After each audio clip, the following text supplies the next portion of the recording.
नमस्कार दोस्तों। प्रस्तुत है शिव पूजन सहाय की लिखी कहानी कहानी का प्लाट। मैं कहानी का लेखक नहीं हूँ। कहानी लिखने योग्य प्रतिभा भी मुझ में नहीं है। कहानी लेखक को स्वभावतः कला मर्मम होना चाहिए और मैं साधारण कलाविद भी नहीं हूँ, किंतु कुशल कहानी लेखकों के लिए एक प्लाट पा गया हूँ। आशा है इस प्लाट पर वे अपनी भड़कीली इमारत खड़ी कर लेंगे। मेरे गांव के पास एक छोटा सा गांव है। गांव का नाम बड़ा गबरू है। सुनकर आप घिनाएंगे। वहाँ एक बूढ़े मुंशी जी रहते थे। अब वह इस संसार में नहीं है। उनका नाम भी विचित्र ही था, अनमिल अखबार अर्थ न जापू।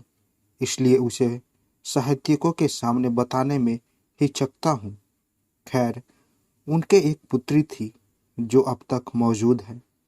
उनका नाम जाने दीजिए, सुनकर क्या कीजिएगा, मैं बताऊंगा भी नहीं।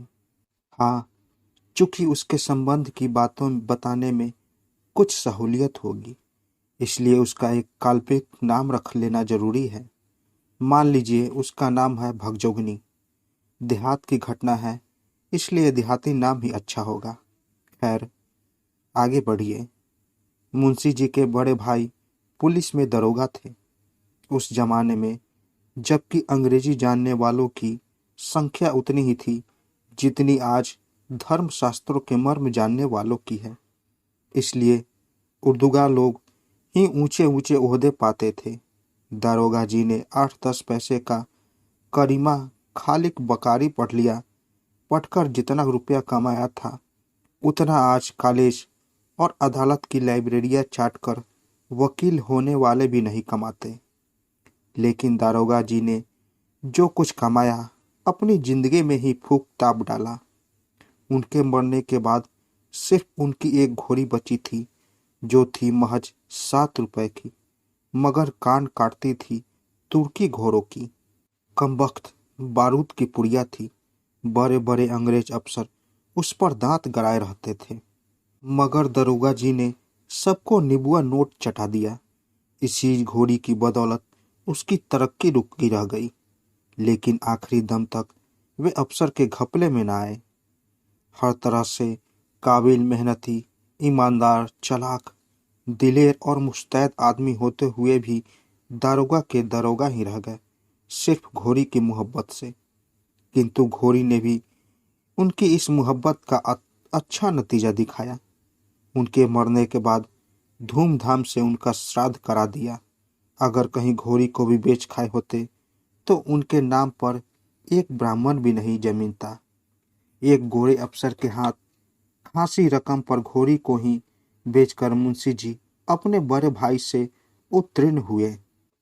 दारोगा जी के जमाने में मुंशी जी ने भी खूब घी के दिए जलाए थे। गांजे में बढ़िया से बढ़िया इत्र मलकर पीते थे। चिलम कभी ठंडी नहीं होने पाती थी। 1 जून 32 बटेर और 14 चपातियां उड़ा जाते थे। नथनी उतारने में तो दारोगा जी की बड़े भैया थे। हर साल एक नया जलसा हुआ ही करता था। किंतु जब भैया बह गई, तब चारों ओर उजाड़ नजर आने लगा। दारोगा जी के मरते ही सारी अमीरी घुस गई। चिलम के साथ साथ चूल्हा चक्की भी ठंडी हो गई।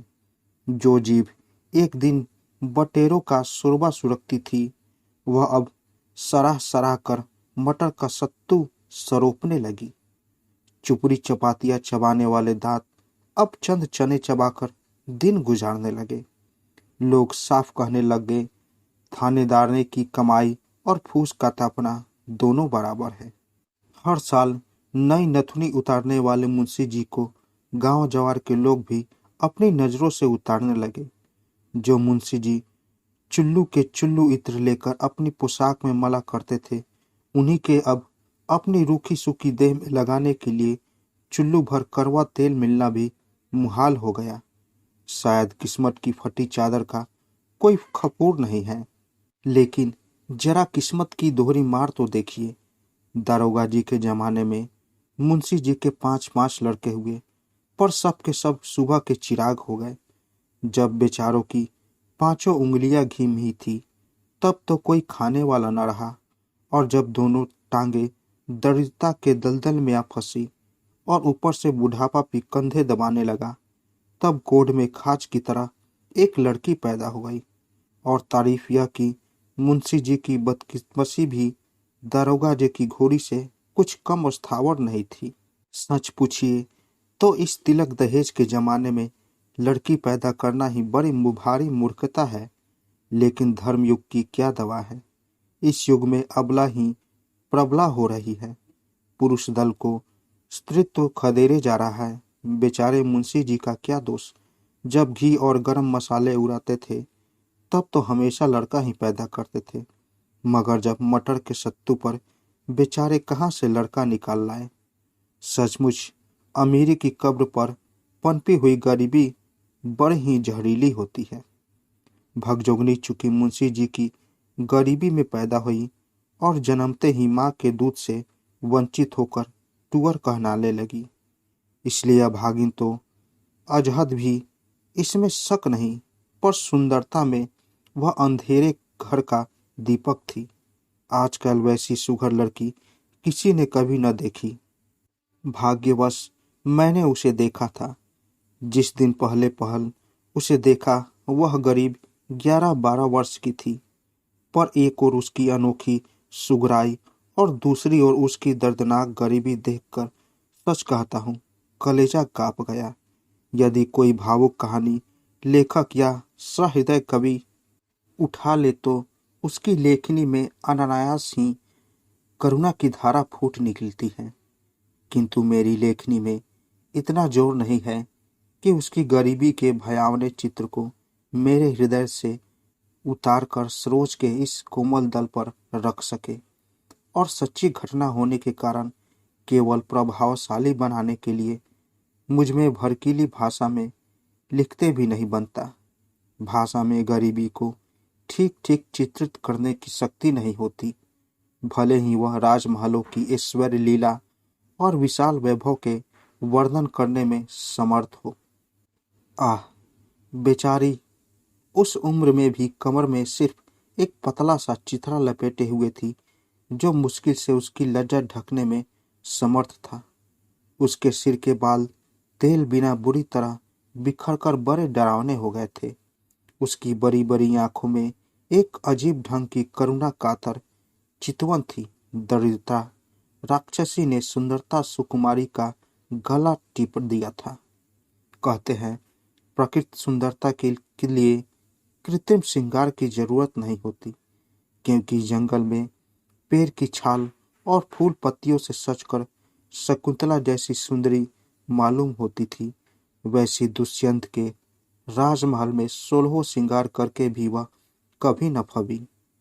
किंतु शकुंतला तो चिंता और कष्ट में वायुमंडल में नहीं पाली थी। उसके कानों में उदर दैत्य का कर्कश हाहाकार न गूंजा था।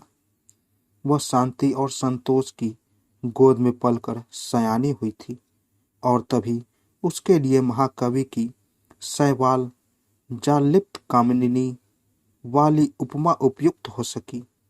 पर भगजोगनी तो गरीबी की चिक्की में पिसी हुई थी, भला उसका सौंदर्य कब खिल सकता था। वह तो दाने दाने को तरसती रहती थी। एक बित्ता कपड़े के लिए भी मुहजात भी थी। सिर में लगाने के लिए एक चुल्लू अलसी का तेल भी सपना हो रहा था। महीने के एक दिन भी भरपेट अन्न के लाले पड़े थे। भला हड्डियों के खंडहर में सौंदर्य देवता कैसे टिके रहते।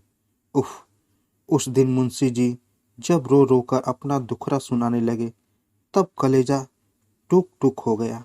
कहने लगे, क्या कहूँ बाबू साहब, पिछले दिन जब याद आते हैं तब गस आ जाता है। यह गरीबी की तीखी मार इस लड़की की वजह से और भी अखरती है। देखिए इसके सिर के बाल कैसे शुष्क और गोरख धंधारी हो रही है। घर में इसकी माँ होती तो कम से कम उसका सिर तो जुओं का अड्डा न होता। मेरी आंखों की जोत अब ऐसी मंद पड़ गई है कि जुए सूझती नहीं है, और तेल तो एक बूंद भी मयस्सर नहीं है। अगर अपने घर में तेल होता तो दूसरे के घर जाकर भी कंघी चोटी करा लेती। सिर पर चींटियों का घोंसला तो न बनता। आप तो जानते हैं यह छोटा सा गांव है। कभी साल छमासे में किसी के घर बच्चा पैदा होता है तो उसके रूखे सूखे बालों के नसीब जागते हैं।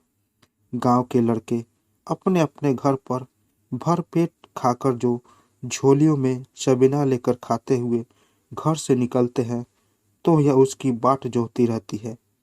उनके पीछे पीछे फिरती है तो भी मुश्किल से दिन में एक दो मुट्ठी चबेना मिल पाता है। खाने पीने के समय किसी के घर पहुंच जाती है तो उसकी ठीठ लग जाने के भय से घर वालियां दुत्कारने लगती है। कहाँ तक अपनी मुसीबतों का बयान करूं भाई साहब। किसी की दो ही मुट्ठी भर भीख लेने के लिए इसके तन पर फटा आंचल भी तो नहीं है। इसकी छोटी उंगलियों में ही जो कुछ अट जाता है उसी से किसी तरह पेट की जलन बुझा लेती है। कभी कभी एकाध फक्का चना चबेना मेरे लिए भी ले आती है। उस समय हृदय तो टूट हो जाता है। किसी दिन दिन दिन भर घर घर घूमकर जब शाम को मेरे पास आकर धीमी आवाज से कहती है कि बाबूजी भूख लगी है, कुछ हो तो खाने को दो, उस वक्त आपसे ईमानतः कहता हूँ जी चाहता है कि गल फांसी लगाकर मर जाऊं या किसी कुएं या तालाब में डूब मरूं। मगर फिर सोचता हूँ कि मेरे सिवा इसकी खोज खबर लेने वाला इस दुनिया में अब कौन ही है। आज अगर इसकी माँ भी जिंदा होती तो कूट पीस कर इसके लिए मुट्ठी भर जून जुटाती, किसी कदर उसकी परवरिश कर ही ले पाती। और अगर कहीं आज मेरे बड़े भाई साहब बरकरार होते तो गुलाब के फूल सी ऐसी लड़की को हथेली का फूल बनाए रखते। जरूर ही किसी रायत बहादुर के घर इसकी शादी करते। मैं भी इसकी अंधाधुंध कमाई पर ऐसी बेफिक्री से दिन गुजारता था कि आगे आने वाले इन बुरे दिनों की मुतलक खबर न थी। वे भी ऐसे खर्रार थे कि अपने कफन काठी के लिए भी एक खुरमुरा न छोड़ गए। अपनी जिंदगी में ही एक एक चप्पा जमीन बेच खाई। गांव भर से ऐसी अदावत बढ़ाई कि आज मेरी इस दुर्गत पर भी कोई रहम करने वाला नहीं है। उल्टे सब लोग तानेन जी के तीर मारते हैं। एक दिन वह था कि भाई साहब के पेशाब से चिराग जलता था और एक दिन यह भी है कि मेरी हड्डियां मुफलिसी की आंच में मोमबत्तियों की तरह घुल घुल कर जल रही हैं। इस लड़की के लिए आसपास के सभी जवारी भाइयों के यहाँ मैंने 50 फेरे लगाए, दांत दिखाए, हाथ जोड़कर विनती की, पैरों पड़ा, यहाँ तक कि बेहया होकर कह डाला कि बड़े बड़े वकीलों, डिप्टी और जमींदारों की चुनी चुनाई लड़कियों में मेरी लड़की को खड़ी करके देख लीजिए, सबसे सुंदर जचती हैं या नहीं। अगर इसके जोड़ की एक भी लड़की कहीं निकल जाए तो इसे अपने लड़की की शादी मत कीजिए। किंतु मेरे लाख गिड़गिड़ाने पर भी किसी भाई का दिल न पिघला। कोई यह कहकर टाल देता कि लड़के की माँ ऐसे घराने में शादी करने से इनकार करती है जिसमें न सास है, न साला है, न बारात की खातिरदारी करने की हैसियत। कोई कहता है कि गरीब घर की लड़की चटोर और कंजूस होती है, हमारा खानदान बिगड़ जाएगा। ज्यादातर लोग यही कहते हैं, मिले कि हमारे लड़के को इतना तिलक दहेज मिल रहा है तो भी हम शादी नहीं कर रहे हैं, फिर बिना तिलक दहेज के तो बात भी करना नहीं चाहते। इसी तरह मामूली हैसियत वालों को भी 500 और 1000 तिलक दहेज फरमाते देखकर जी कुट जाता है, गुस्सा चढ़ जाता है। मगर गरीबी ने तो ऐसा पंख तोड़ दिया है कि तरफरा भी नहीं सकता। सारे हिंदू समाज के कायदे भी अजीब ढंग के हैं। जो लोग मोल भाव करके लड़की की बिक्री करते हैं वे भले आदमी समझे जाते हैं और कोई गरीब बेचारा उसी तरह मोल भाव करके लड़की को बेचता है तो वह कमीना कहा जाता है। अगर मैं आज इसे बेचना चाहता तो इतनी काफी रकम बेच सकता था कि कम से कम मेरी जिंदगी तो जरूर ही आराम से कट जाती। लेकिन जीते जी हरगिज एक मक्खी भी न लूंगा। चाहे यह कवारी रहे या सयानी होकर मेरा नाम हंसाए। देखिए ना, सयानी तो करीब करीब हो ही गई है, सिर्फ पेट की मार से उकसने नहीं पाती, बढ़ती रुकी हुई है। अगर किसी खुशहाल घर में होती तो अब तक फूट कर सयानी हो जाती। बदन भरने से ही खूबसूरती पर भी रोगन चढ़ता है और बेटी की बाढ़ बेटे से जल्दी होती है। अब अधिक क्या कहूँ बाबू साहब, अपने ही करनी का नतीजा भोग रहा हूँ। मोतियाबिंद, गठिया और दम्मा ने निकम्मा कर छोड़ा है। अब मेरे पछतावे के आंसुओं में भी ईश्वर को पिघलाने का दम नहीं है। अगर सच पूछिए तो इस वक्त सिर्फ एक ही उम्मीद पर जान अटकी हुई है। एक साहब ने बहुत कुछ कहने सुनने से इसके साथ शादी करने का वादा किया है। देखना है कि गांव के खोटे लोग उन्हें भी भड़काते हैं या मेरी झंझरी नैया को पार लगाने देते हैं। लड़के की उम्र कुछ कड़ी जरूर है, 41-42 साल की है, मगर अब इसके सिवा कोई चारा भी नहीं है। छाती पर पत्थर रखकर अपनी इस राजकोकिला को उसके बाद मुंशी जी का गला रूंध गया। बहुत बिलख कर रो उठे और भगजुगनी को गोद में बैठाकर फूट फूट कर रोने लग गए। अनेक प्रयत्न करने पर भी मैं किसी प्रकार उनको आश्वासन न दे सका। जिसके पीछे हाथ धोकर बाम विधाता पड़ जाता है, उसे तसल्ली देना अट्ठास नहीं है। मुंशी जी की दास्तान सुनने के बाद मैंने कई कंवारे मित्रों से अनुरोध किया कि उस अलौकिक कुरूपति दरिद्र कन्या से विवाह करके एक निर्धन भाई का उद्धार और अपने जीवन को सफल करे, किंतु सबने मेरी बात अनसुनी कर दी। ऐसे ऐसे लोगों ने भी आनाकानी की जो समाज सुधार संबंधी विषयों पर बड़े शान गुणान से लेखनी चलते हैं। वहाँ तक कि प्रौढ़ावस्था के रडुए मित्र भी राजी न हुए। आखिर वही महाशय डोला काट कर भगजुगनी को अपने घर ले गए और वही शादी की। कल रस्में पूरी करके मुंशी जी को चिंता के दलदल से उबारा। बेचारे मुंशी जी की छाती से पत्थर का बोझ उतर गया था। परिता देने वाली भी वही बुढ़ापे की लाठी छाती दहेज तक लच गई थी। भगजुगनी के चले जाने के बाद मुंशी जी भी परलोक सिधार गए। गांव वालों ने गले में घड़ा बांधकर नदी में डुबा दिया। भगजुगनी जीती है, आज वह पूर्ण युवती है। उसका शरीर भरा पूरा और फूला फला है। उसका सौंदर्य उसके वर्तमान नवयुवक पति का स्वर्गीय धन है। उसका पहला पति इस संसार में नहीं है, दूसरा पति है उसका सौतेला बेटा। तो दोस्तों, कैसी लगी कहानी?